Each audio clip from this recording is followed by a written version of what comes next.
Warta Lesan Kebaktian Minggu 22 Desember 2024. Shalom.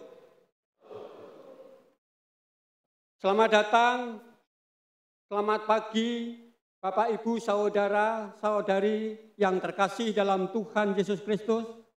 Atas nama Majelis Jemaat kami mengucapkan selamat datang, selamat berbakti kepada Tuhan. Apabila di antara Bapak, Ibu, Saudara-saudari ada yang baru pertama kali berbakti di GKI Blora ini, kami mohon untuk berdiri sejenak agar jemaat bisa mengenalinya.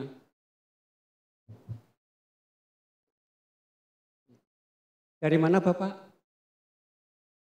Dari Nabire, Papua? Iya, terima kasih. Selamat berbakti bersama-sama dengan kami. Silahkan duduk kembali.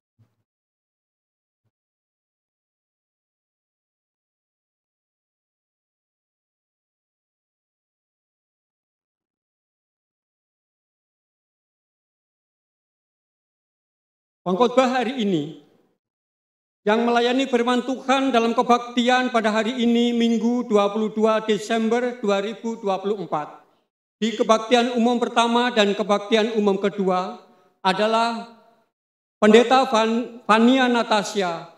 Dimohon jemaat mendukungnya di dalam doa. Kedua, Sakramen Perjamuan Kudus. Pada hari ini Minggu 5 Januari 2024. Pada hari ini Minggu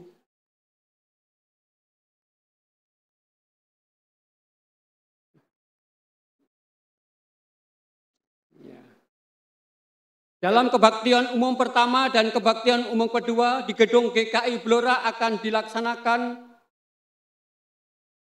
pelayanan Sakramen Perjamuan Kudus.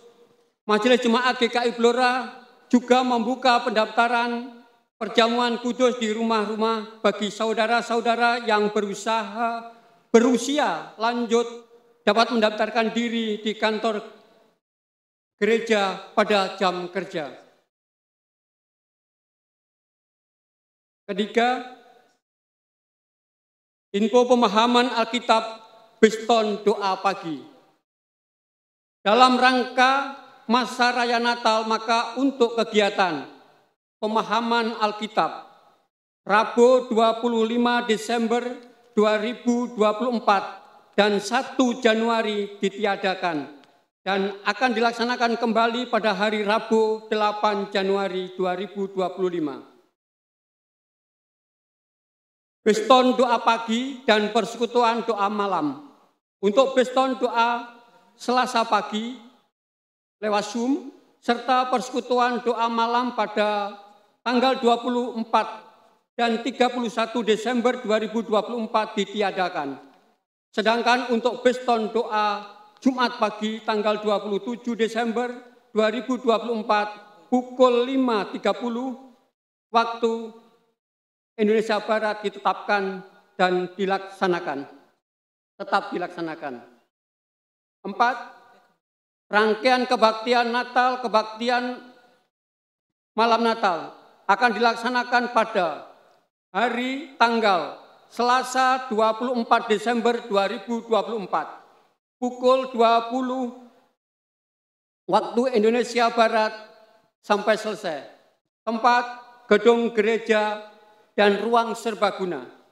Tema cintanya memulihkan kehidupan. Dilayani oleh Pendeta Emeritus Anas Johan dari GKI Karangsaru. Kebaktian Natal akan dilaksanakan pada hari tanggal Rabu 25 Desember 2024 pukul 9 waktu Indonesia Barat sampai selesai.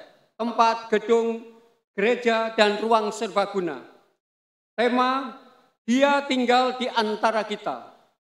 Dilayani oleh Pendeta Emeritus Anas Johan dari GKI Karangsaru. Perayaan Natal akan dilaksanakan pada hari tanggal Rabu 25 Desember 2024 pukul 17 waktu Indonesia barat sampai selesai. Tempat, gedung gereja, dan ruang serbaguna. Tema Post Christmas. Dilayani oleh Pendeta Emeritus Ana Johan dari GKI Karangsaru. Dimohon kehadiran Bapak, Ibu, Saudara-saudari dalam kebaktian ini serta mendukungnya di dalam doa. 5. Penggunaan ruang serbaguna. Dalam kebaktian malam Natal, kebaktian Natal, dan perayaan Natal, Majelis Jemaat memutuskan untuk mempergunakan ruang serbaguna sebagai tempat ibadah. Kiranya Bapak, Ibu, Saudara-saudari dapat mempergunakannya apabila tempat di gedung gereja tidak mencukupi. Terima kasih. 6. Pemutaran video dari Panitia Natal.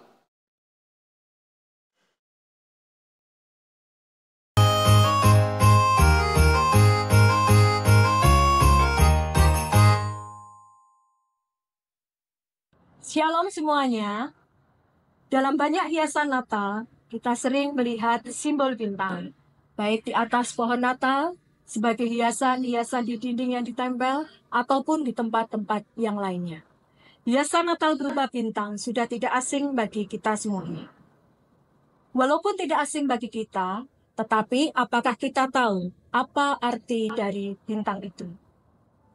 Simbol Natal berupa bintang sebenarnya terinspirasi dari Alkitab itu sendiri. Dalam Alkitab juga disebutkan bahwa bintang itu menjadi petunjuk bagi orang-orang Majus untuk mencari kelahiran Yesus, Raja orang Yahudi. Dalam Matius 2 ayat 2 disebutkan, "Di manakah Raja orang Yahudi yang baru dilahirkan itu? Kami telah melihat bintangnya di timur. Kami datang untuk menyembahnya." Memang, secara teori, tidak ada penjelasan atau kepastian bagaimana bintang itu menjadi petunjuk bagi orang-orang Majus untuk mencari kelahiran Yesus, bahkan tepat di atas tempat Yesus dilahirkan. Namun bintang dalam perikop ini menunjukkan bahwa Allah sendiri yang memiliki inisiatif untuk memberikan petunjuk bagi orang-orang asing dengan segala caranya untuk dapat menemukan Yesus Kristus.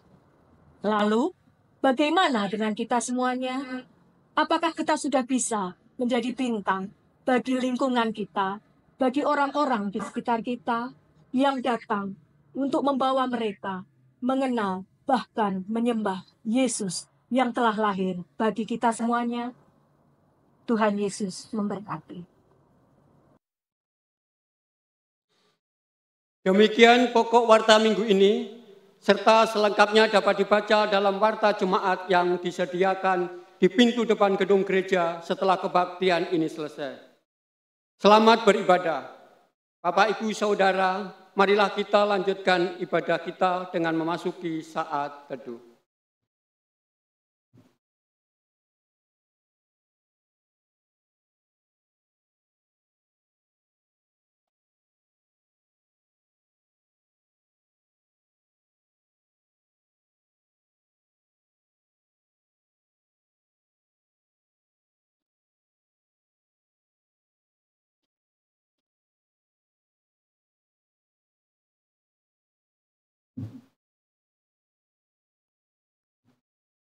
Amin.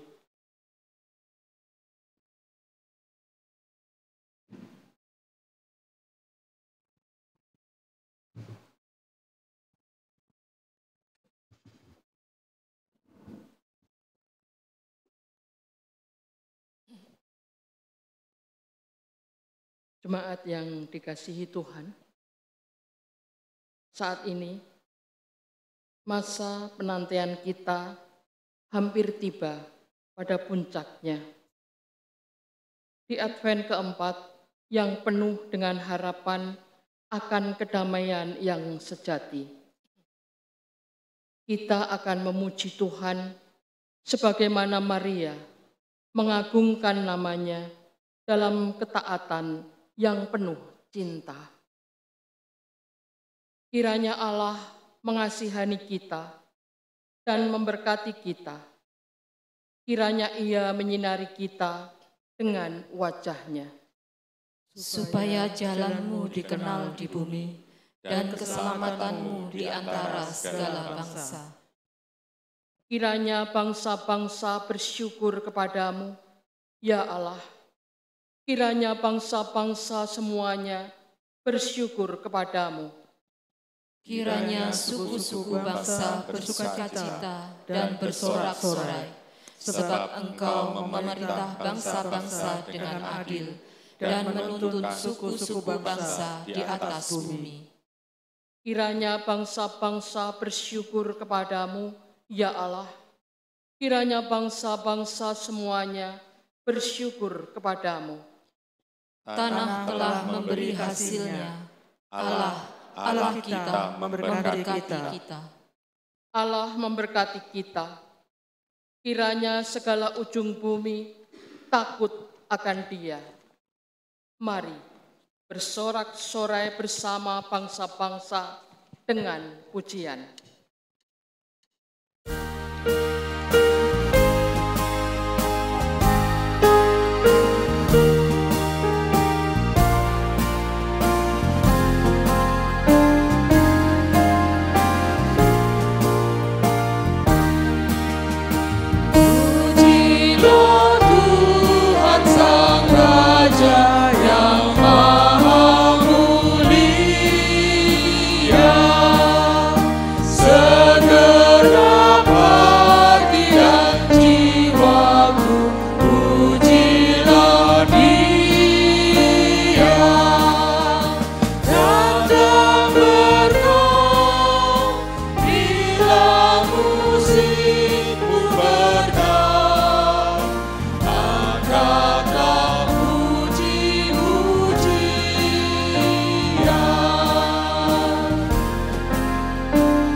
Kebaktian Minggu Advent yang keempat pada saat ini terjadi dalam pertolongan Allah yang menjadikan langit dan bumi.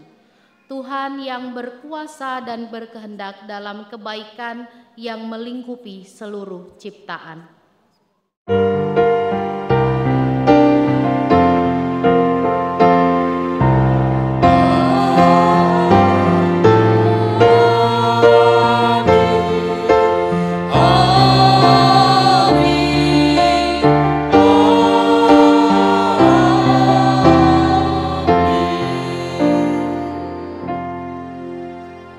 Kasih karunia dan damai sejahtera dari Allah Bapa kita dan dari Tuhan Yesus Kristus menyertai saudara sekalian. Dan menyertamu juga.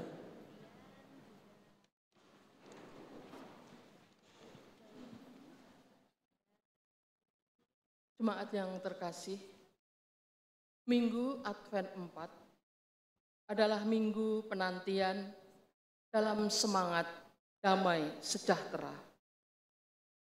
Damai sejahtera yang merupakan impian, dambaan, dan harapan bagi semua orang.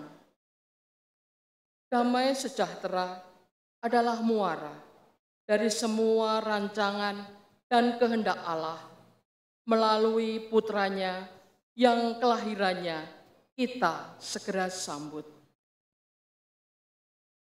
Sebagai orang beriman, kita tentu sudah mengetahuinya sejak kita mengenal Injil.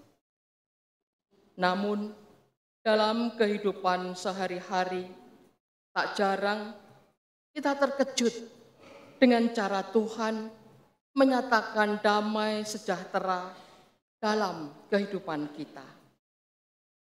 Tetaplah percaya dan memuji Dia.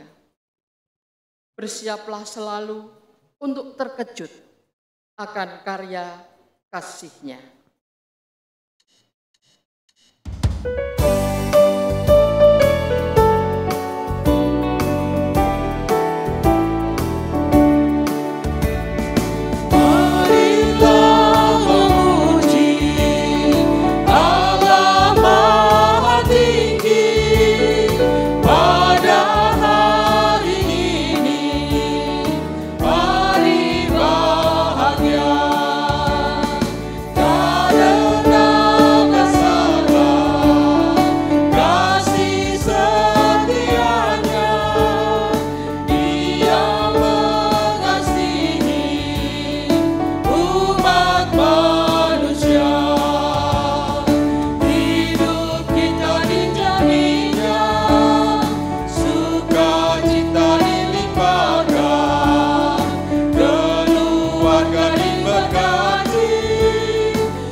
Mari dengarkan sabda Tuhan dalam Roma pasal 5 ayat 18 dan 19. Oleh karena itu, sama seperti satu pelanggaran membawa hukuman bagi semua orang, demikian pula satu tindakan kebenaran membawa pembenaran dan kehidupan bagi semua orang. Sebab sama seperti karena ketidaktaatan satu orang, banyak orang menjadi berdosa. Demikian pula karena ketaatan satu orang, banyak orang menjadi orang benar. Sabda Tuhan tersebut mengingatkan kita bahwa ketaatan adalah hal yang penting dalam kehidupan beriman.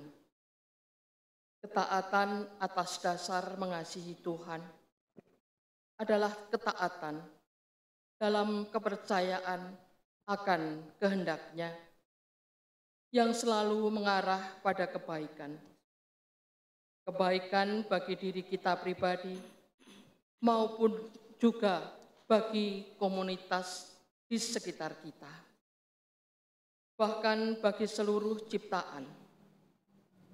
Akan tetapi, bila kita mau untuk jujur di hadapan Allah, seringkali ketaatan akan kehendaknya justru kita hindari ketika situasi dan risikonya tidak sesuai dengan harapan atau malah merugikan hidup kita. Namun, ingatlah bahwa ada teladan yang sejati yang ketaatannya membenarkan umat manusia. Di dalam Kristus, marilah menelisik hidup dan laku kita. Saat hening untuk kita merenungkannya.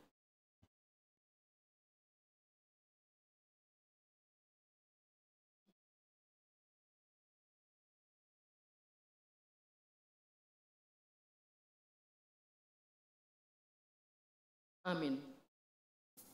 Bila kurenung dosaku.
Rancangan Tuhan adalah rancangan kebaikan. Dosa karena ketidaktaatan manusia tidak Ia biarkan terus membelenggu. Kasih rahmat dan anugerah-Nya melampaui dosa dan maut, serta mengangkat manusia dalam keselamatan kekal melalui pengorbanan Putra Tunggal-Nya. Ibrani 10 ayat 12-14. Tetapi Ia setelah mempersembahkan hanya satu korban saja karena dosa, Ia duduk untuk selama-lamanya di sebelah kanan Allah, dan sekarang Ia hanya menantikan saatnya di mana musuh-musuhnya akan dijadikan tumpuan kakinya. Sebab oleh satu korban saja Ia telah menyempurnakan untuk selama-lamanya mereka yang Ia kuduskan. Demikianlah berita anugerah dari Tuhan. Syukur kepada Allah. Marilah kita mewujudkan kehidupan yang penuh dengan damai sejahtera Tuhan. Salam damai.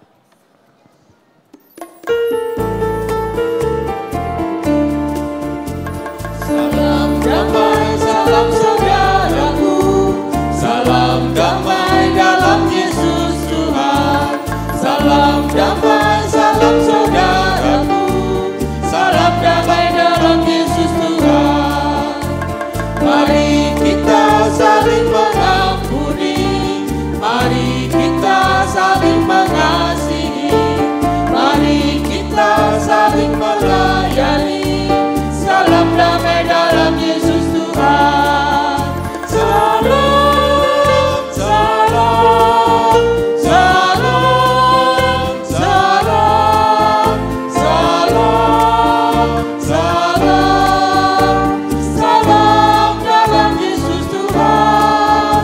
Salam, salam, salam, salam,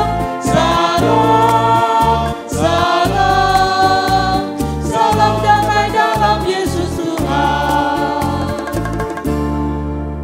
Biarlah kita boleh sungguh-sungguh menyambut kehadiran dan kedatangan-Nya kembali. Ya Yesus, Dikau kurindukan.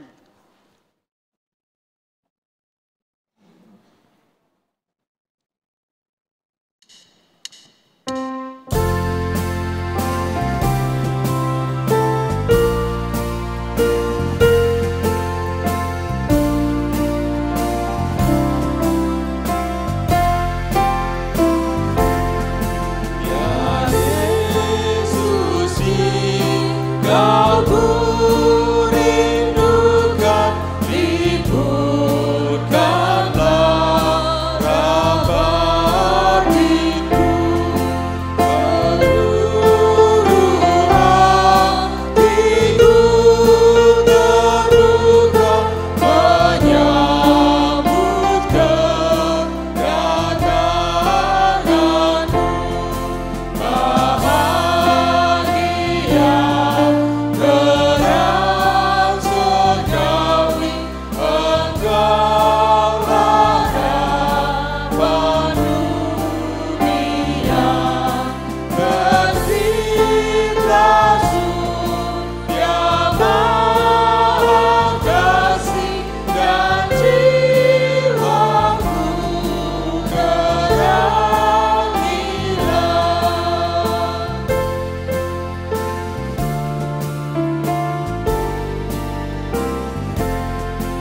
Hatiku biar Kau jadikan palunganmu yang mulia, dan dalam aku Kau jernihkan terang surgawi yang bakal.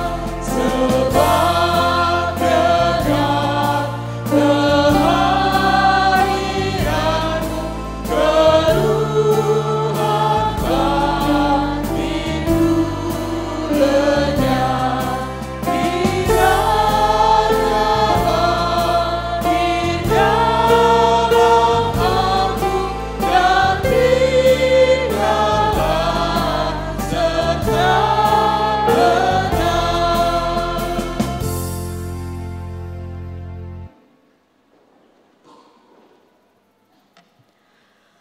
Mari kita tundukkan kepala, kita berdoa.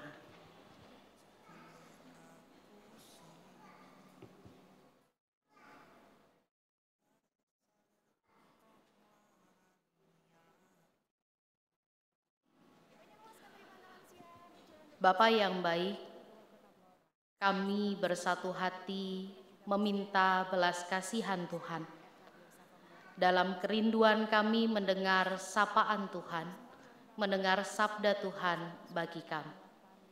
Hadirlah ya Allah Roh Kudus, mampukan kami untuk datang dengan hati yang tulus, disirami dengan kebenaran firman Tuhan, dan memandang diri kami, bahwa Tuhan sedemikian mengasihi kami, bahwa Tuhan sedemikian menyayangi kami, dan bahwa kami berharga bagi Tuhan.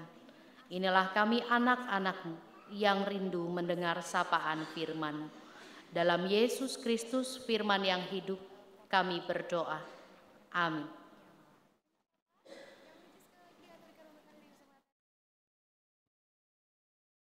Bacaan pertama dibacakan dari kitab Mika. Mika pasal yang kelima, ayat yang kedua sampai dengan ayat yang kelima. Mika pasal 5, ayat yang kedua sampai dengan yang kelima.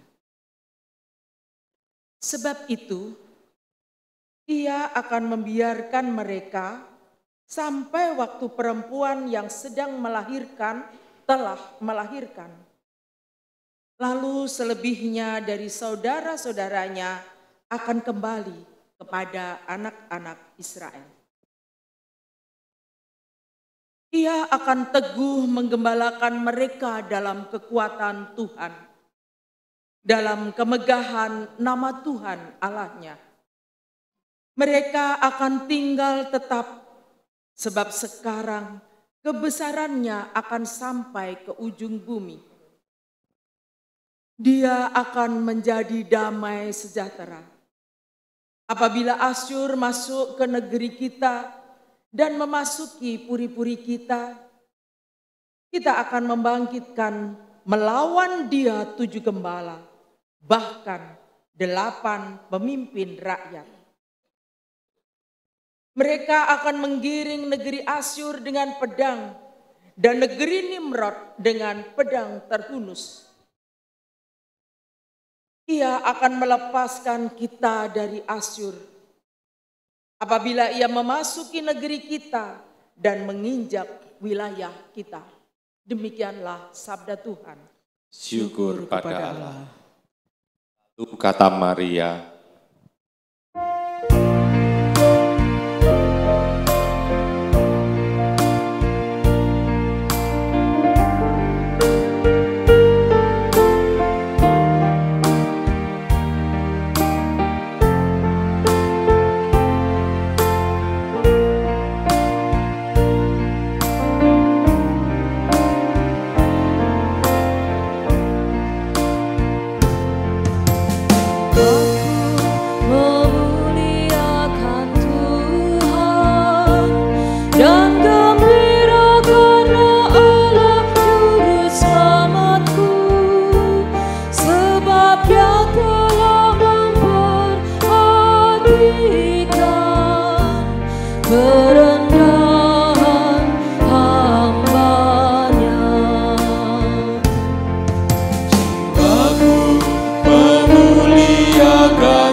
karena Allah juru selamatku, sebab Dia telah memperhatikan kerendahan hamba-Nya.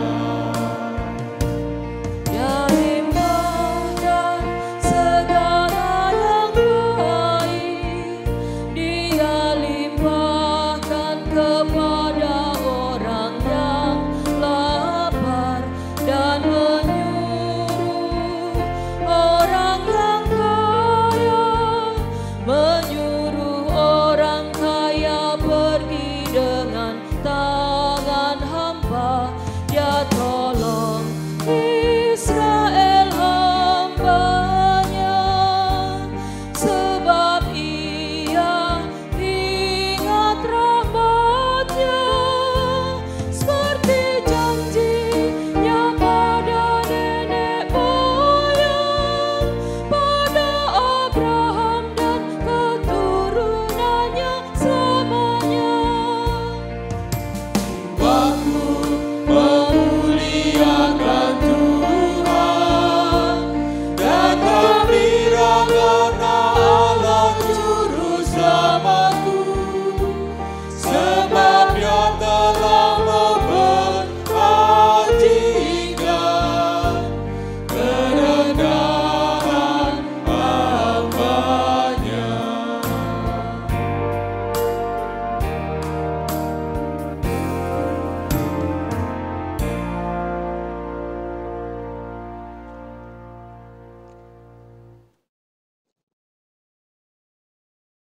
Bacaan kedua dibacakan dari Ibrani pasal yang ke-10, ayat yang ke-5 sampai dengan 10. Ibrani pasal yang ke-10, ayat 5 sampai dengan 10.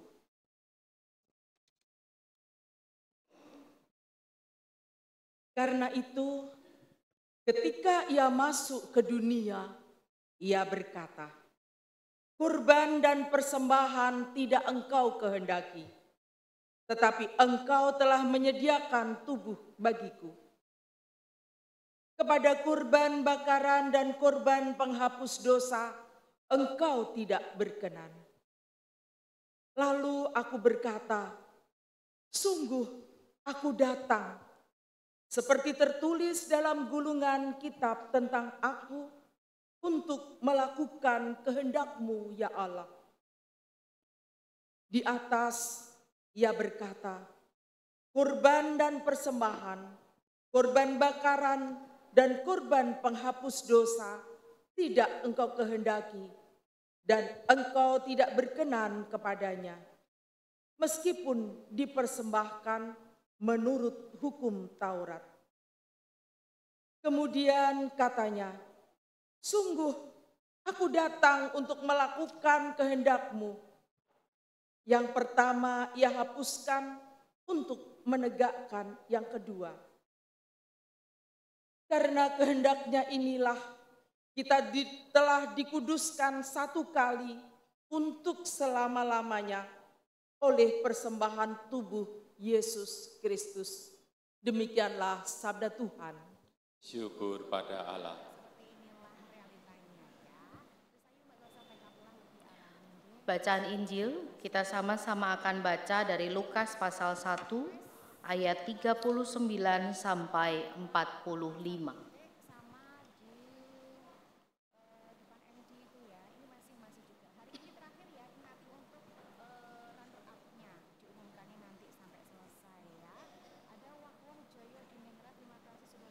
Lukas pasal 1 ayat 39 sampai 45.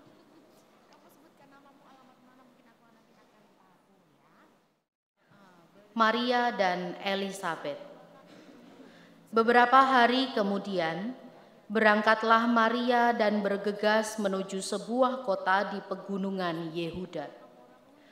Lalu ia masuk ke rumah Zakaria dan memberi salam kepada Elisabet. Ketika Elisabet mendengar salam Maria, melonjaklah anak yang di dalam rahimnya, dan Elisabet pun penuh dengan Roh Kudus. lalu berseru dengan suara nyaring, "Diberkatilah engkau di antara semua perempuan, dan diberkatilah buah rahimmu. Siapakah aku ini, sampai ibu Tuhanku datang mengunjungi aku? Sebab pada saat salammu sampai di telingaku, anak yang di dalam rahimku melonjak kegirangan. Berbahagialah ia yang percaya bahwa apa yang dikatakan dari Tuhan akan terlaksana." Demikianlah Injil Tuhan Yesus Kristus. Berbahagialah setiap orang yang terus membaca, merenungkan, dan melakukan kebenaran firman Tuhan. Maranatha.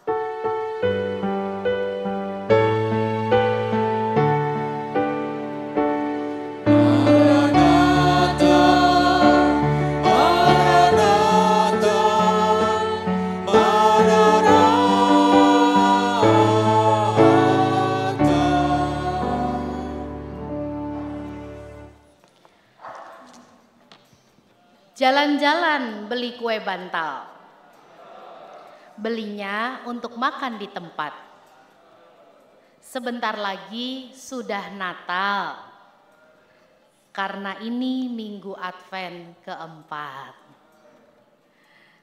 Satu lagi. Ini barusan dadakan. Buah semangka, buah belewah. Siapa sangka ada tamu istimewa. Selamat datang kakak-kakak semua, saya panggil kakak aja ya. Selamat datang di GKI Blora, selamat berbakti bersama-sama dengan kami pada Minggu Advent keempat ini. Ya, ada lagi selain kakak-kakak di sini yang juga baru pertama hadir? Tidak ada? Ya, puji Tuhan.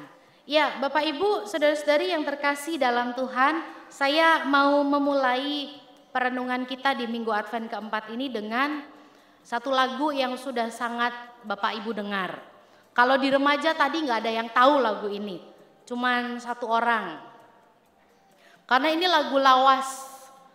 Lagu zaman saya SMP kayaknya ya, itu saya masih gerejanya keliling-keliling tuh ya. Ikut temen di mana, temennya pindah kemana gitu ya. Saya kenalan dengan lagu ini dan lagu ini cukup membekas karena melalui lagu ini saya juga menghayati panggilan Tuhan, juga bagian dari respon untuk menjawab panggilan Tuhan ketika saya ada di tempat ini. Lagunya sederhana, dimulai dengan kata-kata yang mengajak kita untuk bercermin. Bukan karena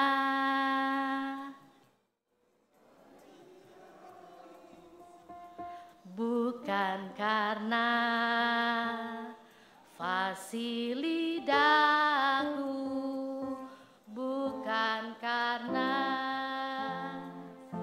kekayaan,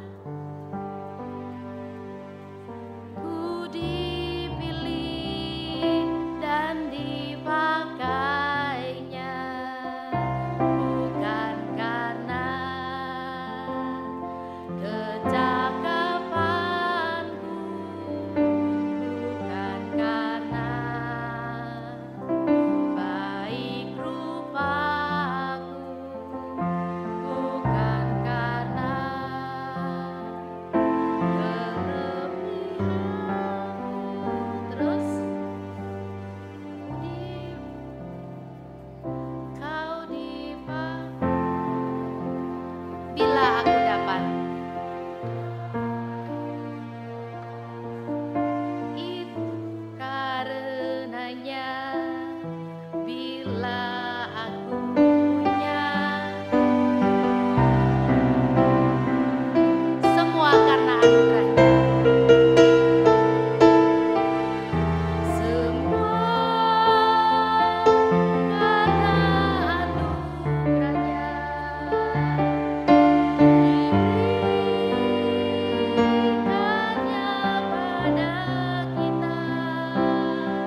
Lagunya sederhana Bapak Ibu, sederhana sekali, tetapi maknanya sangat dalam. Saya lupa persisnya pertama kali saya mendengar lagu ini kapan, tapi lagu ini mengingatkan sebetulnya kita ini bukan siapa-siapa. Kalau kita punya harta sekarang itu juga bukan karena usaha kita. Kita punya tahta, jabatan juga bukan karena hasil jerih payah kita. Semua karena anugerahnya. Semua karena kasih karunia-Nya. Dan lagu ini memang menjadi satu teman perjalanan ketika saya menjawab panggilan. Dan saya rasa bukan cuma saya. Tapi Bapak Ibu ketika sedang bergumul dengan panggilan Tuhan dimanapun. Ketika Tuhan memanggil mau menjadi seorang istri. Ketika Tuhan memanggil kita untuk menjadi seorang suami. Ketika Tuhan memanggil kita untuk menjadi orang tua dari anak yang Tuhan percayakan. Ketika Tuhan memanggil kita untuk menempuh pendidikan, entah itu di sini ataupun di luar kota.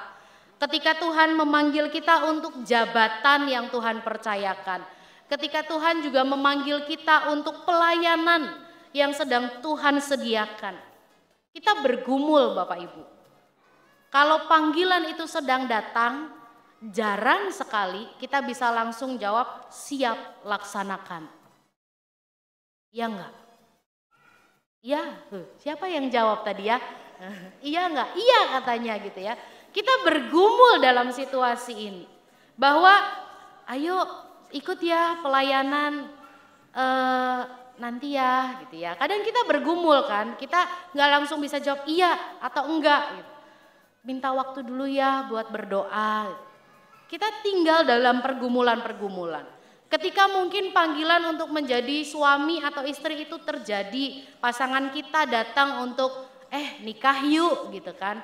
Itu juga bukan sesuatu yang dengan mudah untuk kita jawab kalau kita masih terus bergumul dengan luka-luka, kita bergumul dengan relasi, kita bergumul dengan masa lalu, dan kita bergumul dengan masa depan. Itu bukan jawaban yang singkat. Kadang kita harus bergumul dengan situasi-situasi iya enggak ya. Kita bergumul dengan situasi apa iya harus saya untuk tugas ini. Apa iya harus saya yang melaksanakan pekerjaan ini. Apa iya harus saya yang bisa untuk menempati jabatan ini. Atau bahkan kita bergumul dengan pertanyaan-pertanyaan ajaib. Kenapa saya? Why me? Kenapa saya? Atau kita juga bergumul dengan situasi ketika itu ditawarkan, jabatan itu ditawarkan, keluarga itu dipercayakan. Kita bertanya pada diri kita, siapa saya? Siapa saya?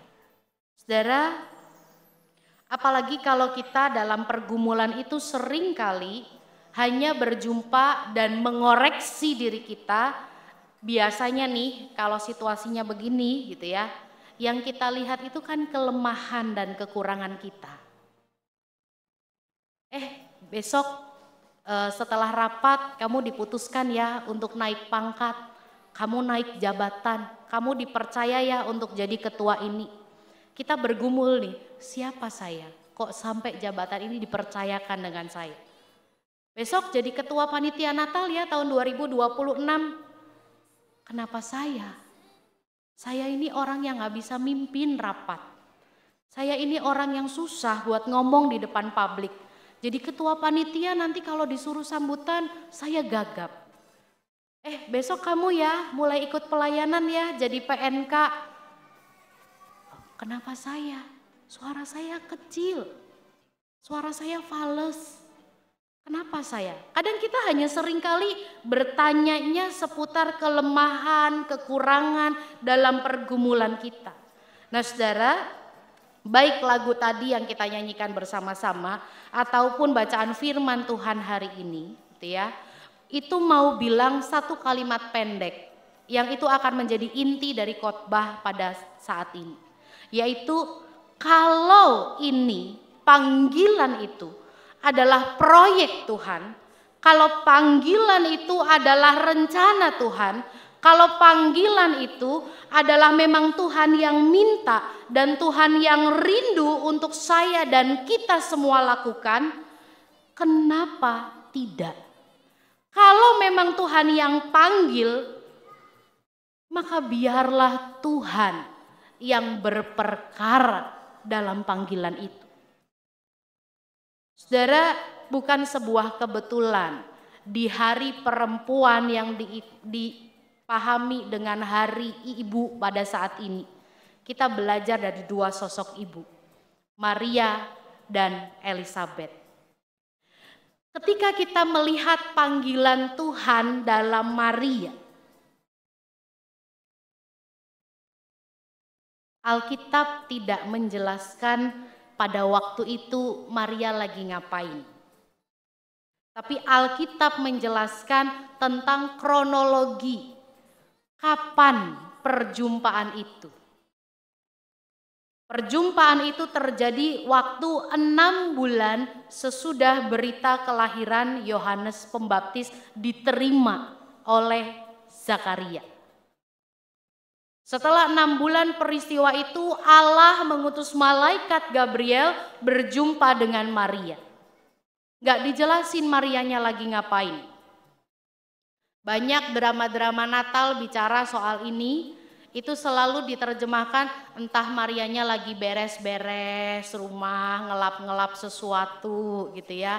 Atau Marianya lagi nyapu-nyapu halaman, atau cuma lagi duduk diam gitu kan.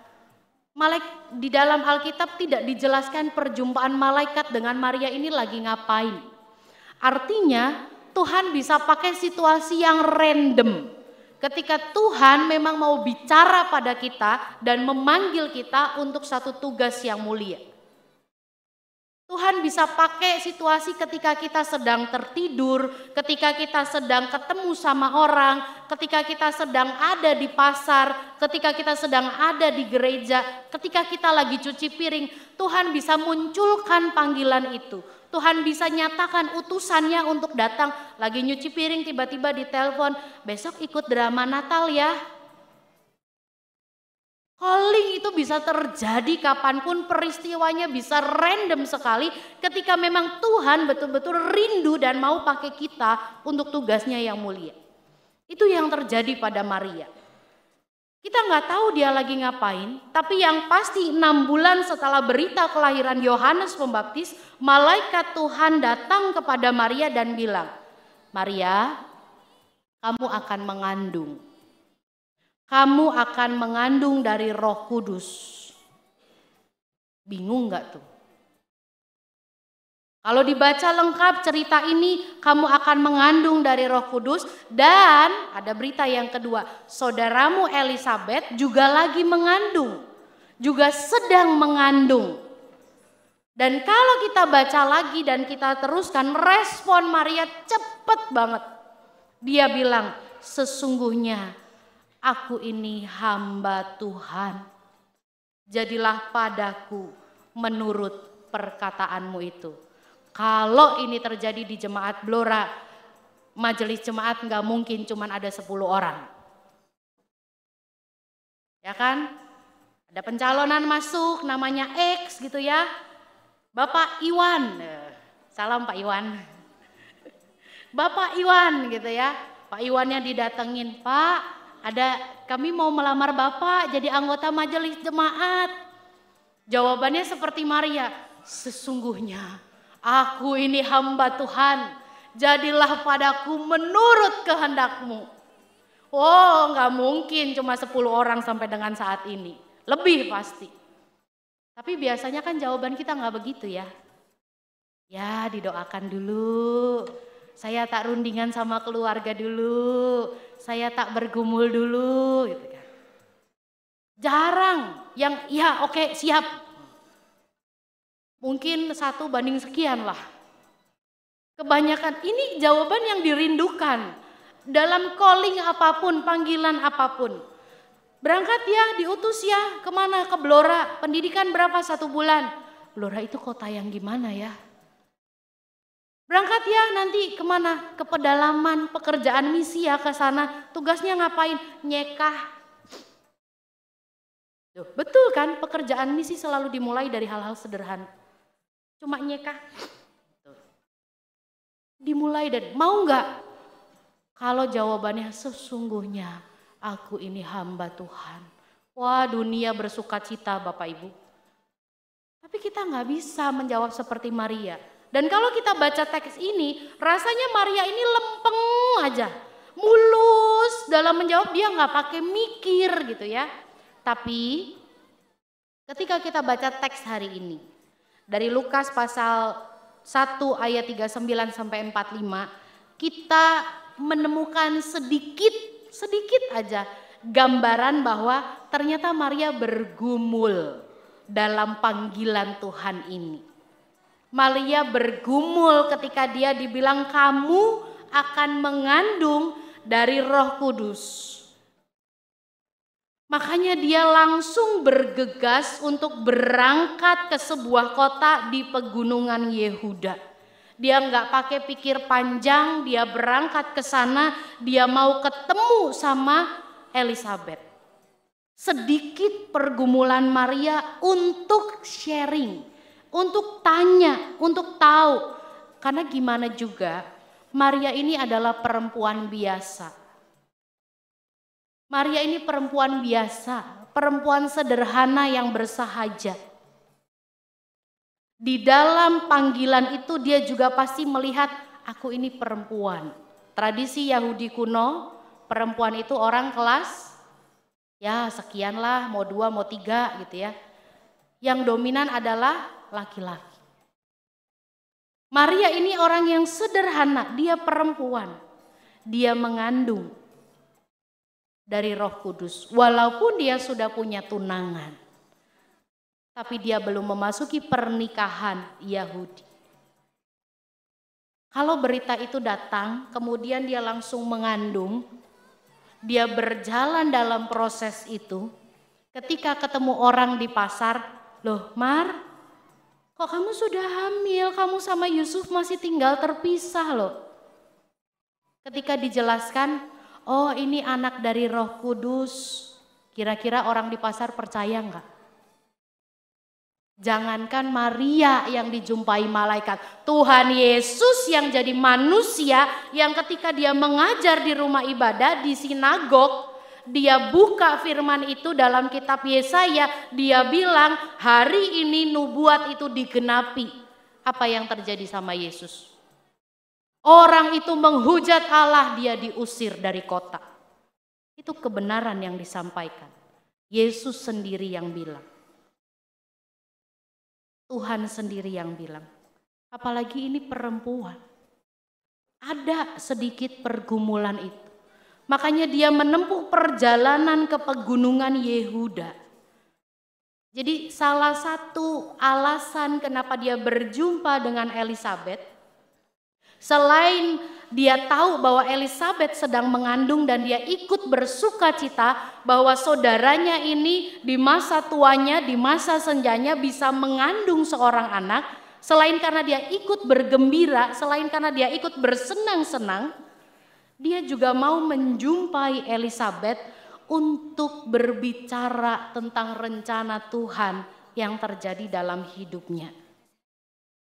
Perjumpaan dua ibu hamil. Apa yang terjadi dalam dua ibu hamil yang berjumpa satu sama lain?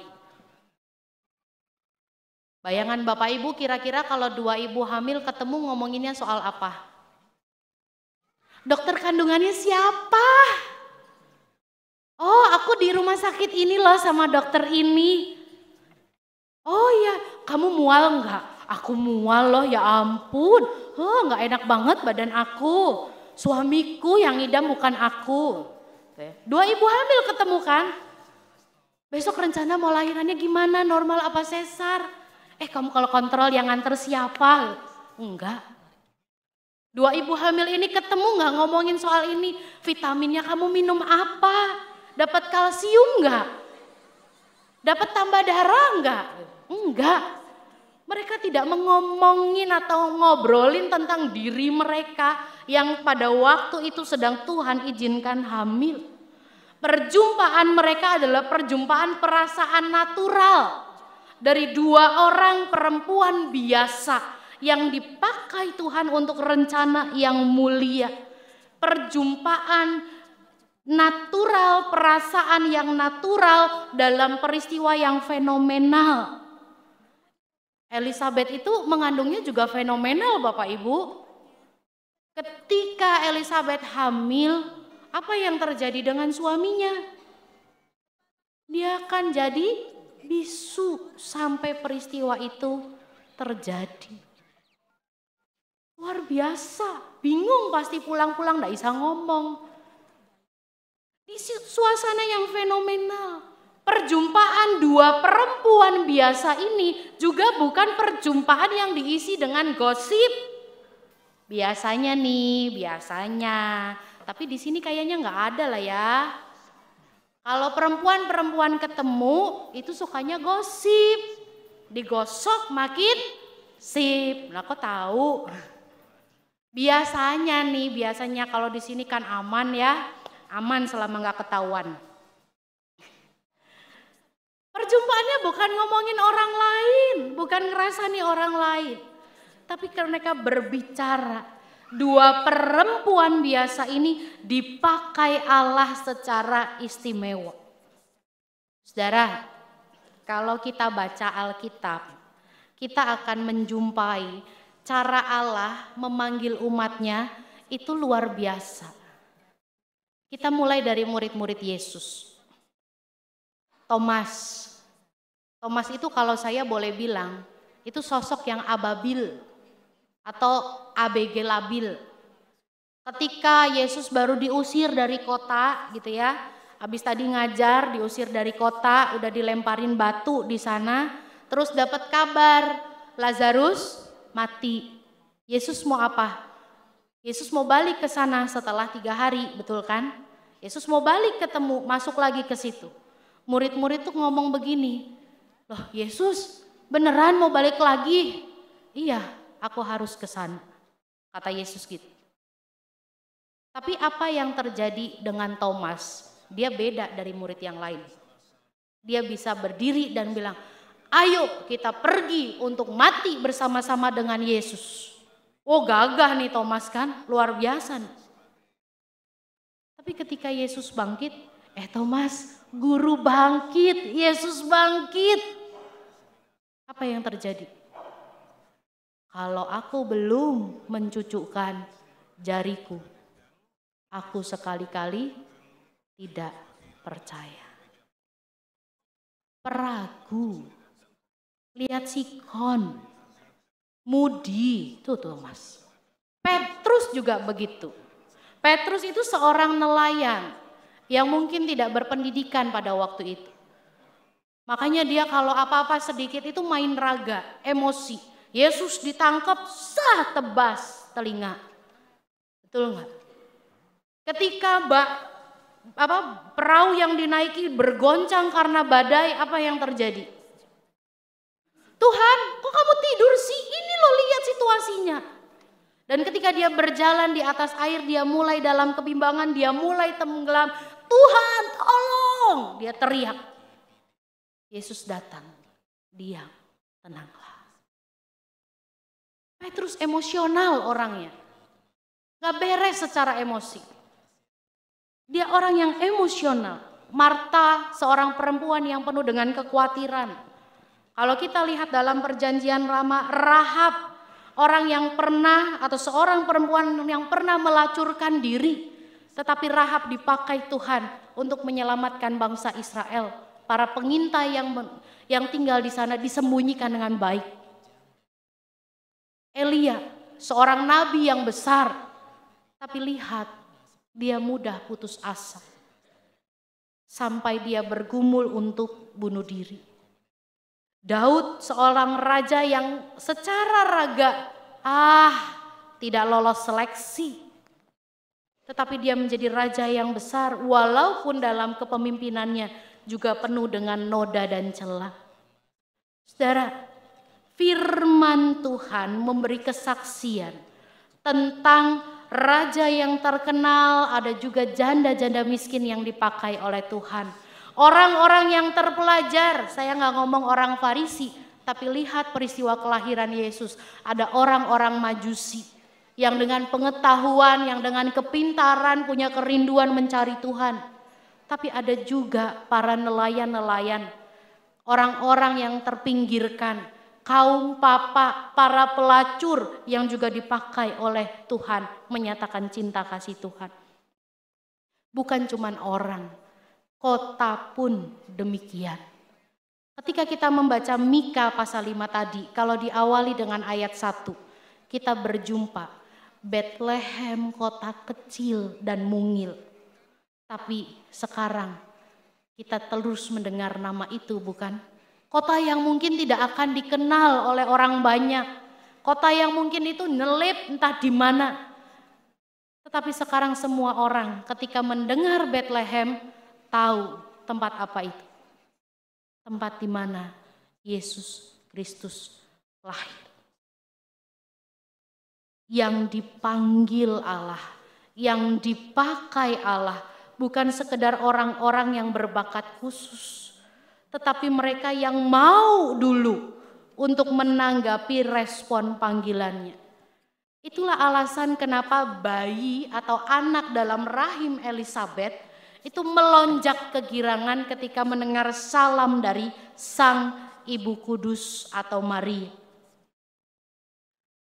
Saya mau bertanya secara refleksi begini, siapa yang sesungguhnya istimewa? Yohanes Pembaptis atau Yesus Kristus? Kita bisa memandang dua-duanya sama istimewa. Tetapi kalau bicara soal kunjungan, ya Yohanes lah yang harusnya yang kunjung ke Maria. Ya kan? Bayi kudus nih yang mau lahir, yang harusnya layak untuk didatangi. Tetapi dalam situasi ini justru Maria yang datang berkunjung. Dan itu membawa sukacita oleh bayi yang ada di dalam rahim Elizabeth. Kita dan Tuhan, siapa yang istimewa? Kita atau Tuhan? Kita bisa jawab saat ini saudara-saudara. Tuhan istimewa. Benar, Tuhan istimewa. Bagi kita Tuhan yang istimewa. Tetapi bagi Tuhan, kitalah pribadi yang istimewa. Ketika kita datang kepada Tuhan, Tuhan gak minta kita untuk jadi orang yang repot. Malah Tuhan yang sedemikian effort melalui pengorbanan Kristus di kayu salib, melalui kesediaannya dari Allah menjadi manusia, mengambil rupa seorang hamba menjadi sama dengan manusia dan memasuki pengorbanan yang cuma satu kali tapi memberikan kebebasan. Kita nggak diminta repot-repot, kita cuma diminta, ya Tuhan, aku mau menjawab panggilan, aku mau ikut dalam rancangan-Mu. Tuhan yang jauh lebih effort dengan tenaga, kekuatan, kuasa yang luar biasa. Dia mau jadi manusia untuk saudara dan saya. Kalau hari ini saudara dan saya lagi bergumul tentang panggilan Tuhan, saudara dan saya sedang bergumul untuk suatu rencana Tuhan, yakinlah bahwa di sana ada kasih karunia Tuhan. Menjawab panggilan Tuhan adalah merespon anugerah Tuhan. Dalam prosesnya, kita akan mengalami keterkejutan demi keterkejutan. Tetapi ada Tuhan di sana. Seperti Maria dan Elizabeth, dua perempuan biasa yang dipakai untuk rencana yang istimewa. Seperti Maria dan Elizabeth yang merespon Tuhan dengan iman dan ketaatan. Gak perlu lama tinggal dalam kegalauan, tapi percaya penuh pada kasih dan kesetiaan. Jadi saudara-saudara, kalau kita sedang berhadapan dengan sebuah panggilan dan kita bertanya, why have you chosen me? Kenapa Tuhan pilih saya? Kenapa Tuhan pilih aku? Mari kita yakini semua karena kasih karunia-Nya. Kita akan masuk saat teduh dengan mendengarkan satu pujian.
Tuhan Yesus yang baik, kami sungguh bersyukur menjadi umat pilihan.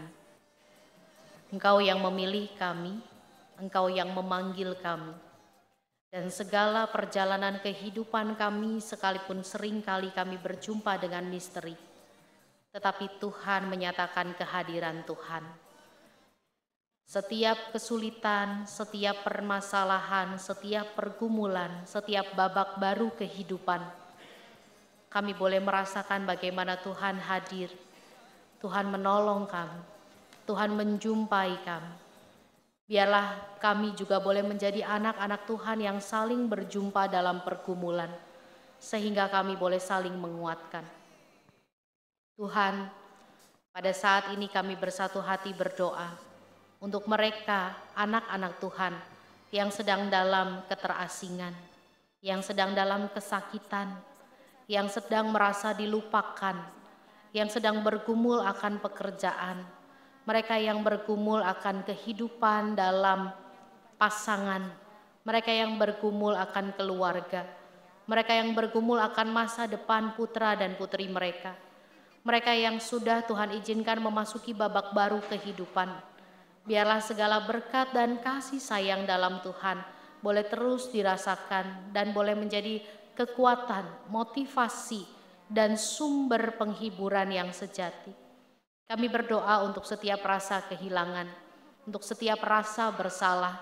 Kami berdoa untuk setiap rasa yang kami rasakan dalam ketidakadilan. Kami berdoa untuk setiap keraguan. Tuhan, dengarlah doa kami. Kami bersyukur bersama dengan mereka yang bertambah usia pada hari ini. Kami bersyukur bersama dengan mereka yang akan memasuki usia baru. Kami bersyukur bersama dengan umat Tuhan yang sedang menyongsong kelahiran Tuhan. Bersama dengan panitia Natal, bersama dengan seluruh pelayan kebaktian malam Natal, Natal dan perayaan Natal. Bersama dengan remaja-remaja Tuhan yang sedang mempersiapkan perayaan Natal mereka. Bersama dengan lansia, orang-orang tua yang sedang menantikan anak-anak mereka kembali ke kota Blora. Tuhan pimpin dalam perjalanan mereka. Tuhan pimpin dalam segala persiapan mereka untuk menuju kota Blora. Ataupun sebagian dari mereka yang sudah mulai mempersiapkan diri untuk meninggalkan kota Blora sejenak bersama dengan keluarga, kembali ke tempat asal mereka karena di sini adalah perantauan mereka. Atau mereka yang harus tetap tinggal dalam tugas dan pelayanan mereka di tengah situasi liburan dan suasana liburan saat ini. Kami bersyukur bersama dengan anak-anak-Mu yang sudah menerima hasil laporan belajar mereka selama 1 semester ini. Kami bersyukur untuk setiap kebersamaan yang boleh terjadi dalam kehidupan keluarga. Setiap air mata yang Tuhan izinkan menetes dalam setiap pergumulan keluarga. Dan kami juga mau menyerahkan ya Tuhan untuk segala kasih, segala kekuatan, segala kelemahan, segala kerapuhan kami hanya ke dalam tangan Tuhan. Berkatilah kota Blora penuh dengan damai sejahtera Tuhan, pun demikian dengan bangsa dan negara kami. Karena kami percaya Allah adalah Allah yang besar, yang sanggup menyatakan kuasa dan kemurahan-Nya untuk kota, bangsa dan negara kami. Tuhan, dengarlah doa kami.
Seperti kami yang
Dalam sukacita, mari kita mengucap syukur kepada seluruh rancangan kebaikan Tuhan dalam hidup kita melalui persembahan yang kita siapkan dan haturkan dalam mezbah syukur.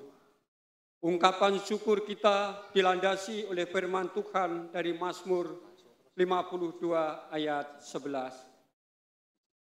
Aku hendak bersyukur kepadamu selama-lamanya, sebab engkaulah yang bertindak, karena namamu baik. Aku hendak memasyurkannya di depan orang-orang yang kau kasihi.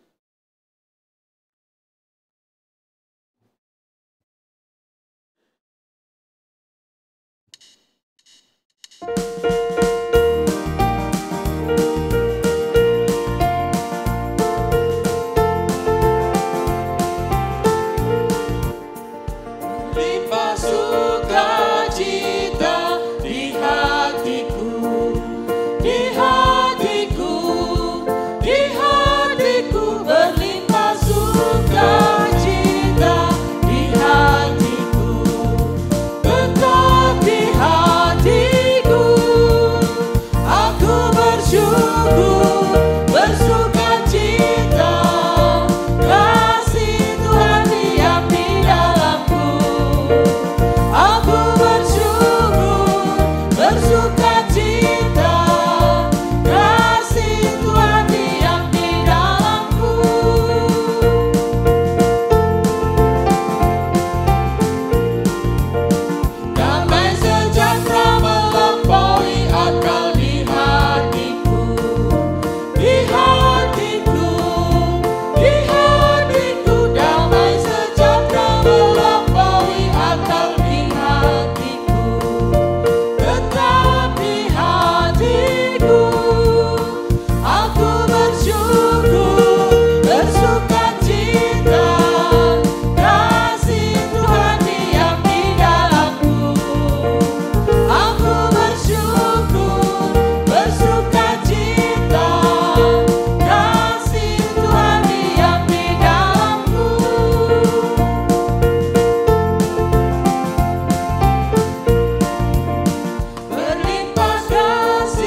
Terpujilah Allah Bapa surgawi yang kami sembah di dalam nama Tuhan Yesus Kristus. Kami sangat bersyukur dan terima kasih ya Tuhan, kami telah mendengar firman-Mu, di mana firman-Mu telah mengingatkan kepada kami, memberikan kami kekuatan, penghiburan di dalam kami menjalankan kehidupan di muka bumi ini. Dan pada kesempatan ini juga Tuhan, kami telah mengumpulkan sebagian kecil dari berkat Tuhan yang tercurah di dalam kehidupan kami. Sekiranya Tuhan menyucikan dan memberkati serta melayakkan kami untuk mempergunakan sebagai dasar pelebaran kerajaan-Mu di muka bumi. Terlebih daripada itu Tuhan, berkatilah kami, jadikanlah kami sumber berkat di dalam kehidupan kami. Terima kasih Tuhan. Hanya di dalam nama Tuhan Yesus kami telah berdoa. Amin.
Dikasih Tuhan, yakinlah bahwa ketika Tuhan memanggil saudara dan panggilannya bergema, selalu ada karya Tuhan yang terus mengarahkan hidup kita untuk menyambut kebaikan dan damai sejahteranya.